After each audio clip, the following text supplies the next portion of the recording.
तो वो जो धारण करके आया था वैसे जाते समय भी उसको कुछ लगने वाला है।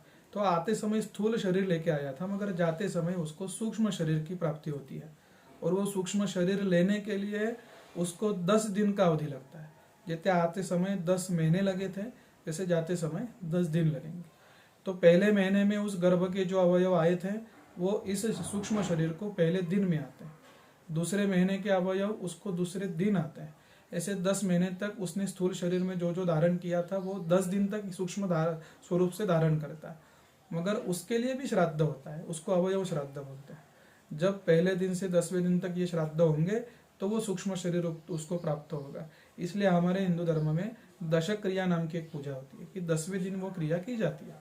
और वो क्रिया करने से होता क्या है, तो वो जीवात्मा को उसका पूरा शरीर सूक्ष्म स्वरूप से मिल जाता है और वो सूक्ष्म शरीर को धारण करके आगे यमलोक, प्रेतलोक, पृथ्वी, पितृलोक में प्रवास करता है। यानी वो वायु रूप से नहीं घूमेगा, उसको शरीर की प्राप्ति कराने के लिए 10वें का श्राद्ध कर।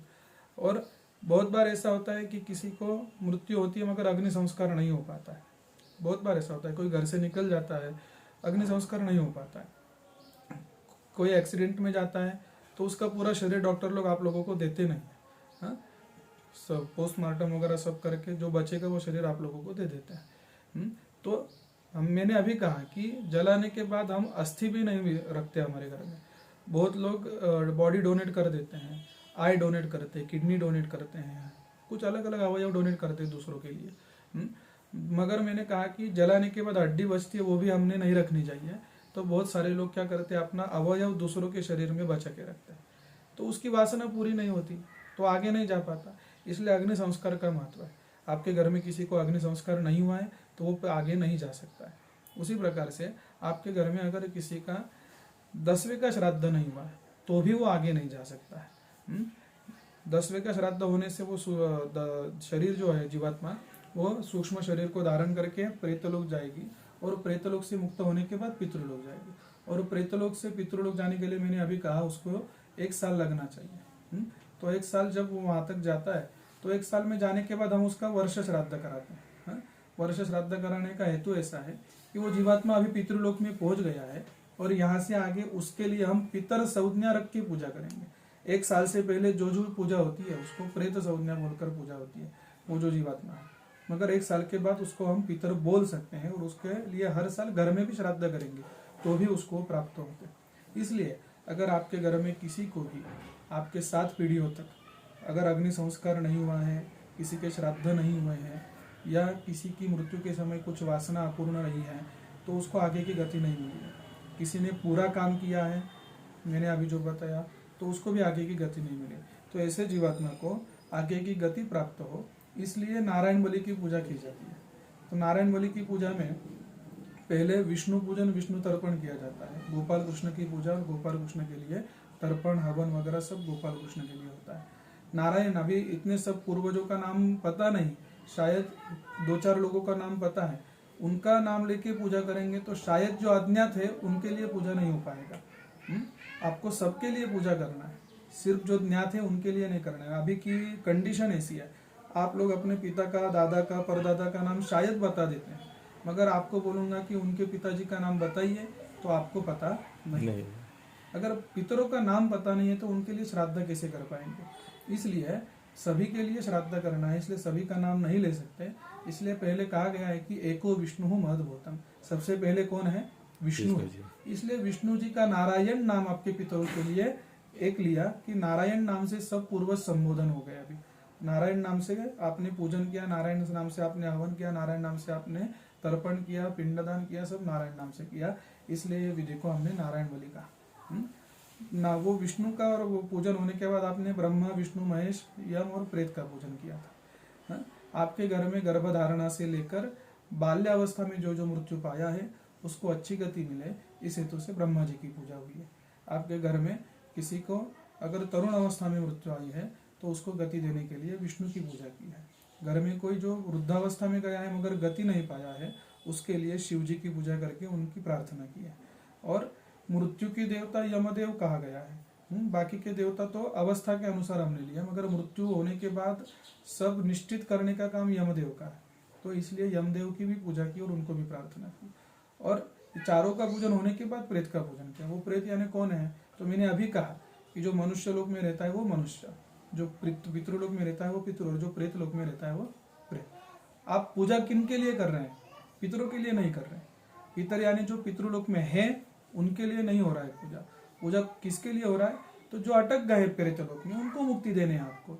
जो प्रेतलोक में अटक गए हैं उस जीवात्मा को हमने क्या संज्ञा दी थी? प्रेत। तो आखिर की मूर्ति किसकी थी? वो प्रेत की थी। इसलिए उसका भी पूजन आपने यहाँ पे किया। पूजन वगैरह करके सब पूर्व देवताओं को प्रार्थना की कि आपके सब पूर्वजों को यहाँ से अब प्रेतलोक से अच्छी गति दे और पितृलोक में स्थान दे। पितृलोक में स्थान देने से आप उनका घर में भी श्राद्ध करेंगे तो भी उनको वो प्राप्त होने वाला है। बाद में अभी मैंने कहा कि प्रेत की पूजा आपको करनी है। आपको त्र्यंबकेश्वर में ये पूजा करने के लिए कहा है किसी ने, तो त्र्यंबकेश्वर में क्या ऐसा है तो यहाँ पे पूजा करनी चाहिए, ये भी बात आपको पता होना चाहिए। ऐसा है कि त्र्यंबकेश्वर में गंगोत्री से जो गंगा बहती है, भागीरथी गंगा, उसकी बड़ी बहन गोदावरी गंगा उसका जन्म स्थान है। और इसी गंगा जी के ऊपर ज्योतिर्लिंग त्र्यंबकेश्वर यहाँ पे विराजमान है। तो त्र्यंबकेश्वर में यहाँ पे जैसे दूसरे किसी ज्योतिर्लिंग या शिव जी के मंदिर में जाएंगे तो शिव जी की पिंडी यानी शक्ति दिखती है और शक्ति के ऊपर शिवलिंग होता है। मगर यहाँ पे ऐसा है कि शक्ति दिखती है मगर शक्ति के ऊपर शिवलिंग नहीं है। वहाँ पे गड्ढे में 3 लिंग है और वो ब्रह्मा, विष्णु और महेश जी का प्रतीक। हमने अभी कहा बाल्य, तरुण और वृद्धावस्था, 3 अवस्था में पूर्वज गए होंगे तो उनको गति होनी चाहिए। और ये तीनों देवता ज्योतिर्लिंग के स्वरूप में त्र्यंबकेश्वर में रहते हैं, इसलिए ये पूजा यहाँ पे होती है। ऐसा भी कारण है कि ऐसा भी कहा गया है कि सह्यस्य उद्भव यत्र यत्र गोदावरी नदी, जहाँ पे सह्याद्री पर्वतमाला की शुरुआत है, गोदावरी नदी की शुरुआत है, वो जगह ये पूजा करने के लिए अति पवित्र है। इसलिए ये पूजा हम करने के लिए त्र्यंबकेश्वर में आए। त्र्यंबकेश्वर में भी आने के बाद मैंने अभी कहा कि ये प्रेत कर्म था, प्रेतों की पूजा थी, तो किसी के घर में नहीं हो सकता, किसी मंदिर में नहीं हो सकता। प्रेत कार्य हमेशा स्मशान भूमि में किया जाता है। तो यहाँ पे अहिल्या गोदावरी ये 2 नदियों का संगम है और वो संगम घाट के ऊपर ही ये पूजा की जाती है। और वो संगम, ये जो स्मशान भूमि है, वो स्मशान भूमि में जैसे पुराने काल में पुरुष मृत होने के बाद उसकी पत्नी उसके साथ सती जाती थी, ऐसी परंपरा थी पुरातन काल में। ऐसे सती गई हुई सतियों की समाधि वो स्मशान भूमि में है और जिनके घर की सती गई है वही पंडित जी यहाँ पे वो काम करते हैं। बहुत सारे बाहर के लोग भी आके यहाँ पे काम करने के लिए देखते हैं, लोगों को ठगते भी है, बहुत सारा पैसा भी निकाल लेते हैं। तो वो खुद करते नहीं है, और करेंगे तो यहाँ से पहले 10-15 किलोमीटर आपको रुका के किसी आश्रम में जाकर कुछ पूजा करवा कर निकाल देंगे वो। तो विधिवत जो वो पुराणों में कहा है कि पूजा कैसी करनी है, कहाँ करनी है, वो सब पूजा सिर्फ त्र्यंबकेश्वर में अहिल्या गोदावरी संगम घाट के ऊपर ही होती है। और जो यहाँ पे परंपरा से पुरोहित है, क्षेत्र के पुरोहित हैं, जब यहाँ पे कोई आता नहीं था तब से यहाँ पे रह रहे हैं। अभी लोग आते हैं इसलिए बाकी के लोग भी यहाँ पे पैसा कमाने के लिए भीड़ कर रहे हैं, मगर यहाँ पे कुछ भी नहीं मिलता था तब भी हम यहीं पे थे। आज मिल रहा है तो भी यहीं पे हैं, और कल शायद नहीं मिलेगा तो भी हम यहीं पे रहने वाले हैं, क्योंकि हम शिव जी के सेवक हैं यहाँ के। इसलिए पितृदोष है। और काल सर्प दोष ऐसा है, वो ग्रहों का दोष है। जैसे राहु केतु को छाया ग्रह कहा गया है। हम 9 ग्रह मानते हैं, 9 ग्रहों में से 7 ग्रह आप आंखों से देखते हैं, यहाँ आकाश में आंखों से देख सकते हैं या दूरबीन वगैरह लगाकर देख सकते हैं। मगर राहु केतु आप बोलेंगे कि हमें आकाश में राहु कहाँ है दिखा दीजिए, केतु कहाँ है दिखा दीजिए, तो नहीं दिखा सकते।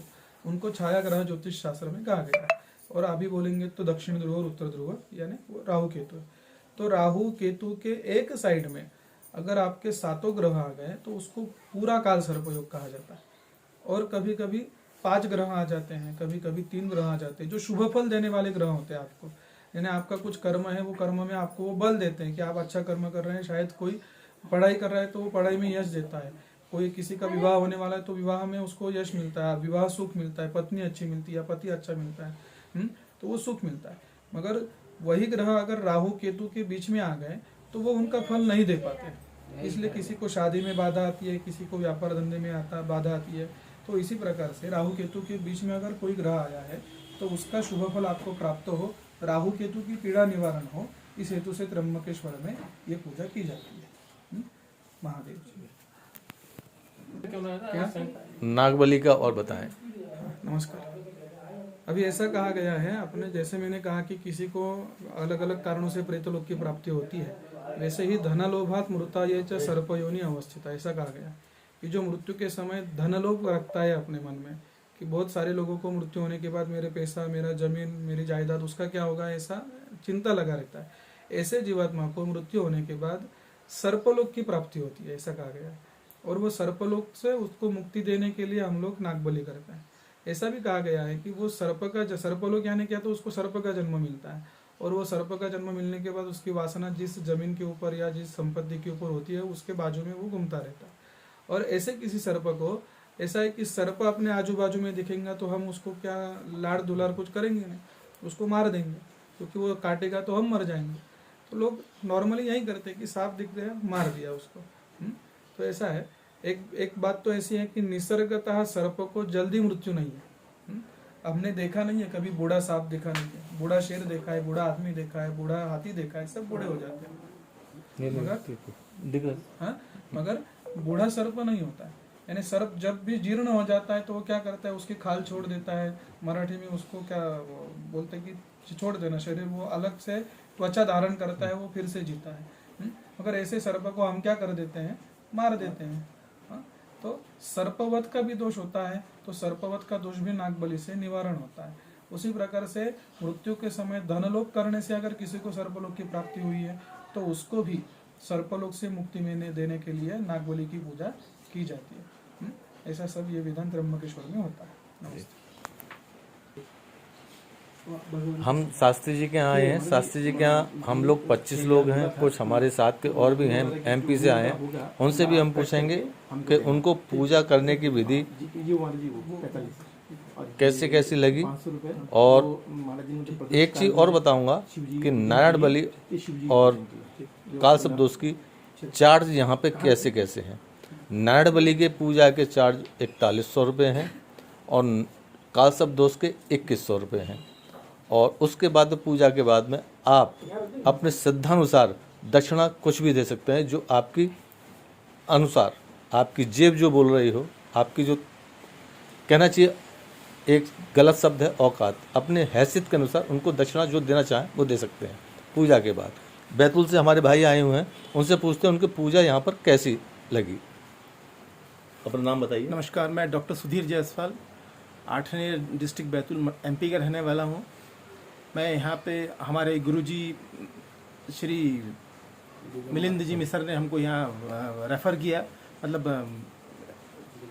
भिजवाया, जो हमारे गुरु महाराज के पास कि आप जोशी जी के पास जाइए, आप पूजन करवाइए। यहाँ की पूजा से मैं पूरे तरह से संतुष्ट हूँ। नहीं, आपने पूजा इन्होंने कराई, आप उनसे संतुष्ट हैं, आप उसमें कुछ समझे?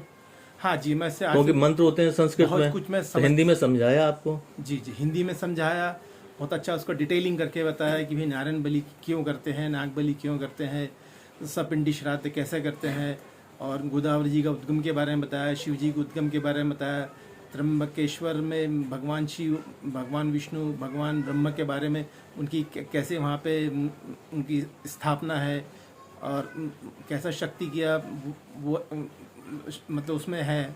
ये सब ने हमको उसका पूरा संपूर्ण तरह से एक डिटेलिंग करके काफ़ी अच्छे तरीके से समझा के पूर्ण रूपेण बताया। अच्छा, आपकी पूजा किस चीज़ की होती है, नारायण बलि की या कालसर्प दोष की? हमारी पूजा नारायण बलि, नाग बलि की। नाग बलि जी, धन्यवाद। साथ में और भी बैतूल से आए हैं, उनसे पूछेंगे शास्त्री जी का व्यवहार कैसा रहा। आप बताएं, नाम बताएं। नमस्कार, मैं राजेश साहू, ग्राम आठनेर, डिस्ट्रिक्ट बैतूल, मध्य प्रदेश से आया हूँ। शास्त्री जी का पूजा करने का तरीका तो बता दिया गया जी। इनका व्यवहार कैसा है आपको? व्यवहार तो बहुत बढ़िया है जी इनका। बढ़िया है। आप भी वहीं से आए हैं? जी। आपका नाम, शुभ नाम? ज्ञानराव गिग। आते आप तो परिवार में इनके साथ हैं जी।